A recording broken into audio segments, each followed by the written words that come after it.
Okay. Um, Looking back, I really can't remember where we were geographically. I think it was Destin. And to be honest, I'm not entirely sure I want to recall, but exactly. And there is one moment that I doubt will ever leave me. Um, it was a pretty temperate, clear day by the beach. We had all decided to take a day's vacation from our vacation, all taking like our own directions and scattering to like swim, shop, sleep. Of course, I chose the latter of all choices, obviously, but that meant I had to stay at home, which subsequently destined that I was one of the first to see what happened. My niece and my father had both decided to hang back and simply tread in our pool, try to relax. This little girl, Sarah is her name, was only around 3 at the time, and my dad was in his late 40s, so I thought, well, everything will be fine. I woke up around noon. There was no reason to believe anything would go wrong, but I was proven mistaken pretty fast. I first heard my dad yell for help when I pulled out a jug of milk from the refrigerator.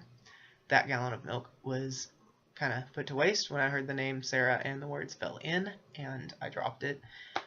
Everything else I didn't really pay attention to as I was rushing out.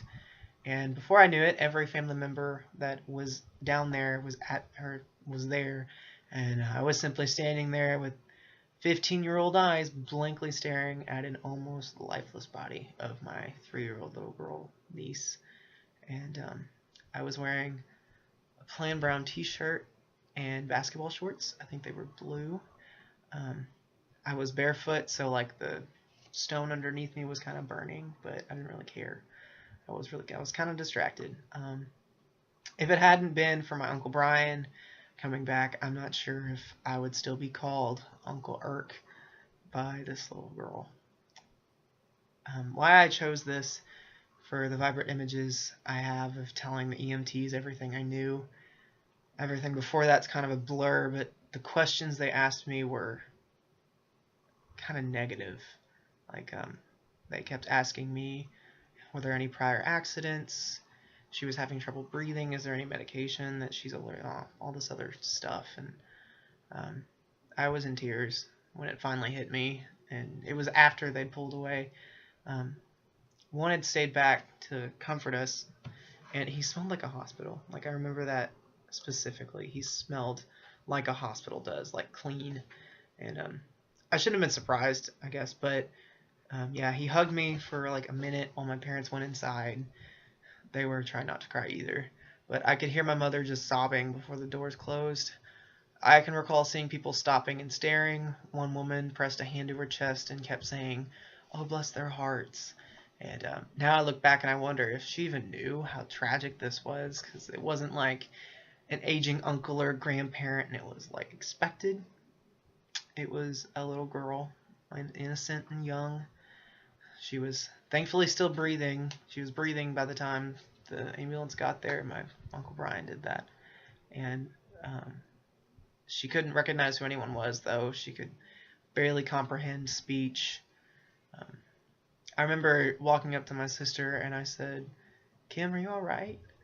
And it was like an hour later, and this is Sarah's mom, and she just kept crying, and it got worse, and so I walked away. And yeah, you never forget this sort of thing, and I don't believe there's anything or anyone that's immune to seeing a baby girl turning blue and not moving.